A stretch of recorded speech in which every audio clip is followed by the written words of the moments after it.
کیا آپ جانتے ہیں وہ کون سی طاقت تھی جس نے صدیوں پرانے مذہبی نظام کو ہلا کر رکھ دیا؟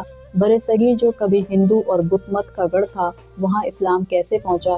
کیا فاتحین نے اسلام پھیلایا یا صوفیاؤں نے؟ اسلام ہندوستان میں اس وقت آیا جب عرب میں اسلام پھیلنا شروع ہوا۔ عرب تاجروں کے ہندوستان کے ساتھ تجارتی تعلقات کی ایک طویل روایت تھی۔ اسلام کی آمد سے بہت پہلے سے وہ تجارت کے لیے نہ صرف مالابار بلکہ چین تک جاتے تھے۔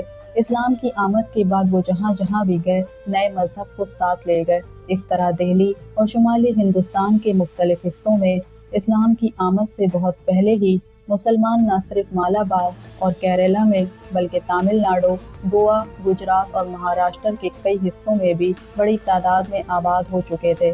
پہلی صدی عیسوی کے دوران بھی مجرس کا شہر مالابار کی غیر متنازع یا اصل بین الاقوامی بندرگاہ تھا۔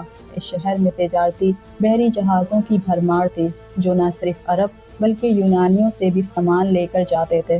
عربوں نے اسلام کی آمد سے بہت پہلے مالابار میں آباد ہونا شروع کر دیا تھا۔ ان عرب تاجروں سے متاثر ہو کر پہلے ساحل مالابار کی ریاست کے حکمران راجہ سامری نے اور بعد میں کالی پٹی بندرگاہ کے حکمران راجہ زمورن نے اسلام قبول کیا۔